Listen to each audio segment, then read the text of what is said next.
So coming up this weekend is UFC 291, but you've also got Bellator versus RIZIN taking place at about the same time. It's at 11 PM Eastern time, which is going to be probably just as UFC 291 is wrapping up. This event is going to begin, and it should be a pretty good one. It's going to be taking place in Japan in the Saitama Super Arena with 5 fights between Bellator versus RIZIN. Should be pretty good. There's 5 fights on the card, and with all that being said, let's get into my predictions. And kicking off the card is going to be a rematch between Andrey Koreshkov and Lorenz Larkin, and it is a rematch because they did fight almost 4 years ago in a 3 rounds main event, and to be honest, I thought Koreshkov won that fight. I thought Koreshkov clearly won the first round, Lorenz Larkin clearly won the second round, and it all come down to who wanted to win the third round. And Andrey Koreshkov, I thought he won that fight with the wrestling in the third round, because Koreshkov went out there and for about 4 minutes in the last round just controlled Lorenz Larkin with the wrestling. He did no damage, but Lorenz Larkin the whole time did no damage in the wrestling defense either. So I thought that Koreshkov should have won that fight. He won the first round by knocking down Lorenz Larkin with a spinning wheel kick, which was awesome. Lorenz Larkin hurt him and knocked him down as well in the second round. I believe he knocked him down twice. One of them was with a knee in the clinch. And then in the third round, Koreshkov put the wrestling boots on and won the fight that way. But since then, they've gone their separate ways. They've both gone on pretty good, impressive win streaks. Koreshkov fighting for a few various promotions, including Bellator and also AMC Fight Nights Global afterwards. But Koreshkov is a very good striker, and he's a very good striker from range, and that's how he gets most of his work done. He has trained under Alexander Shlemenko for a very long time now. He's very, very close with Alexander Shlemenko. In fact, he named his son Alexander after Alexander Shlemenko, and they both have pretty similar fighting styles where they both like spinning attacks. Andrey Koreshkov loves to throw spinning wheel kicks. He loves to throw spinning wheel kicks to the head and spinning back kicks to the body as well. In fact, he did win a fight recently by spinning wheel kick to the body, spinning back kick to the body against Rencountre, which is a very good win. Former UFC fighter is Rencountre, but so is Lorenz Larkin. He's also a former UFC fighter. He was coming off a win over Neil Magny before he got signed into Bellator, and recently he's been on a good run himself. You know, he got a very, very impressive knockout of Magomedov with an elbow, a brutal KO as well. Very, very good win from him. But Lorenz Larkin is also a very good striker. It's going to be a striker versus striker matchup. And Lorenz Larkin has a pretty good style to beat Andrey Koreshkov, to be honest, because Koreshkov needs range, he needs distance to do what he wants to do, because he loves to throw a lot of kicks, he loves the spinning kicks, he does throw jumping knees as well on occasion, but he loves kicks, and he loves to spin. And Lorenz Larkin is a guy that when he strikes, he actually pushes forward a lot, and Koreshkov is going to be probably the one that is going to be on the back foot. And if you can put Andrey Koreshkov on the back foot, you can mitigate a lot of his game, which is fighting from range. When he's getting pressured, he doesn't fight so well when he's moving backwards, but when Koreshkov is moving forwards and he's the one controlling the fight, Koreshkov is a very, very dangerous fighter with all of those kicks that he does throw. But I do believe that Koreshkov can win the rematch. I did think he won the first fight, but when it comes down to it, Koreshkov recently has looked very good. He is still the younger fighter as well. I mean, age isn't exponential, but Andrey Koreshkov is not even 33 years old yet, whereas Lorenz Larkin is almost 37. I like Koreshkov to keep the fight at range. I like him to throw a lot of body kicks as well. I'm going to go with Koreshkov to win by decision or by knockout, just over the course of 3 rounds. So give me Koreshkov to win that rematch. And now going into the next fight, you've got Danny Sabatello taking on Magomedov, and this fight could be fun, but I've got a feeling it probably won't be.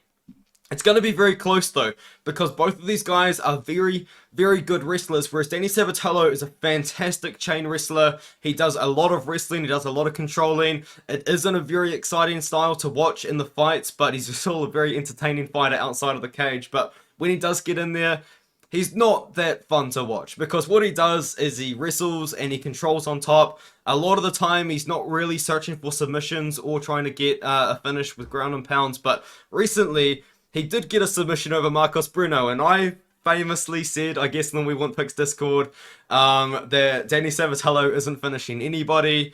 And of course, Danny Sabatello goes out there and gets a finish over Marcos Bruno. So that was a really bad look for me. I apologize for that one, but he just doesn't have a style where he's going for finishes, really. But Magomedov has been struggling a little bit recently. He's got a fantastic 19-3 record.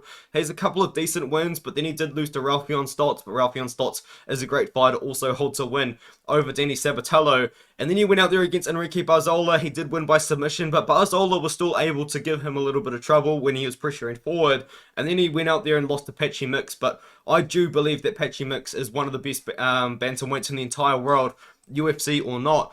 But when it comes down to this fight, I think it is going to come down to a lot of wrestling transitions, a lot of grappling as well. And I think it's maybe going to come down to who gets the takedown first. And not only that, who can stay on top, because both of these guys, they're very good at being on top, but both of them are not so good when they are taken down. Now, yes, they can transition, and yes, they can grapple, but I think when it comes down to it, I think it's going to be going to come down to who can get the better of each other in the wrestling, and who can get on top and control the fight from there. And I actually think it's going to be Danny Sabatello, so I'm going to go with Danny Sabatello as a very, very low confidence pick here. I think this fight is going to take place like 14 out of 15 minutes is going to be wrestling, I think, is how this fight is probably going to play out. And I think Danny Sabatello, with his chain wrestling, with his wrestling style, I think we can see him go out there and take down Magomedov and control on top using that chain wrestling. And if he doesn't get the takedown, he's just going to keep pushing. He's got really good cardio, and he's just very committed to getting takedowns. Even if he isn't getting takedowns, he's going to be strong and controlling up against the cage. Yes, Magomedov can absolutely win this fight as well, but I'm going to go with Sabatello as a very low confidence pick. Most people are going with Sabatello as well. It's going to be an interesting fight to watch, but I'm going to go with Sabatello in this fight. And now we've got Kana Watanabe taking on Veta Arteaga. I picked Kana Watanabe to win her last fight against Ilima-Lei Macfarlane, and we were both robbed of that fight, man. I really don't see Ilima-Lei Macfarlane winning 2 rounds in that fight. I think there's even a 30-27 for Macfarlane, which is just a rigged scorecard. That's literally what it was. It was in Hawaii, I believe. I genuinely believe that Kana Watanabe won that fight. I really, really do. And Kana Watanabe got that one done with striking and wrestling. I thought she looks really good in that matchup, whereas Veta Arteaga, she's okay everywhere, but for the most part, I would say Veta Arteaga is a striker. She did actually get a submission win recently over Vanessa Porto, and Vanessa Porto was an older fighter, but she did lose to Sumiko Inaba, and that was, I believe, was it on the same card?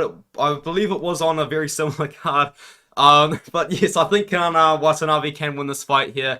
Kana Watanabe's good everywhere. She can grapple, she can wrestle, and she can strike. And I do think she does have Veta Arteaga covered everywhere. Veta Arteaga, I thought that she was going to be a pretty good test for Sumiko Inaba in that matchup, because Sumiko Inaba just hadn't really fought any great competition going into that fight, and Sumiko Inaba was able to go out there and beat Veta Arteaga kind of at her own game. And I think that we can see Kana Watanabe go out there, mixing the striking with the wrestling. This is a big step down in competition for Kana Watanabe as well, from Ilima-Lei Macfarlane and also from Liz Carmouche, who is the champion now. Or did she lose? I think, no, Liz Carmouche is still the champion, I do believe. But I think that Kana Watanabe can go out there and beat Veta Arteaga. I think she wins by decision, kind of in a similar way that I thought that she beat Ilima-Lei Macfarlane by mixing it all up together. But that was it was a strange fight. That bothered me a lot, because I really thought Watanabe did win.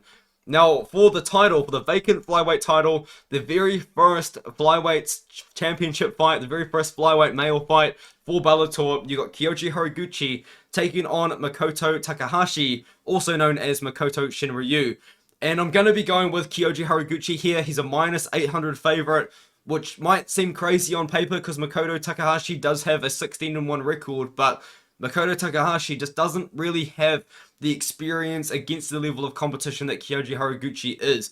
Kyoji Horiguchi is a fantastic fighter everywhere. Like, he can really get it done in the striking and the wrestling and the grappling, whereas Makoto Takahashi, he really is a pure wrestler and grappler. He's very, very good at backpacking opponents. It doesn't really seem like he's got a very good submission game, because he does only have 4 submission wins and 16 wins, and most of them are by decision. But he submitted Diego Paiva, and I believe Diego Paiva was a Damian Maia protege, and he went out there, submitted him in a very, very cool submission as well. They were rolling around for ages. I know it says 20 seconds into round 4. That was a very impressive win, the way that it was pulled off. And then he went out there and fought and got a submission win against Daichi Kitakata when he went back to RIZIN, because I believe he was on loan from RIZIN for this fight, if that makes any sense. But Kyoji Horiguchi, I think he can mitigate everything that Makoto Shinryu is going to try and do against him.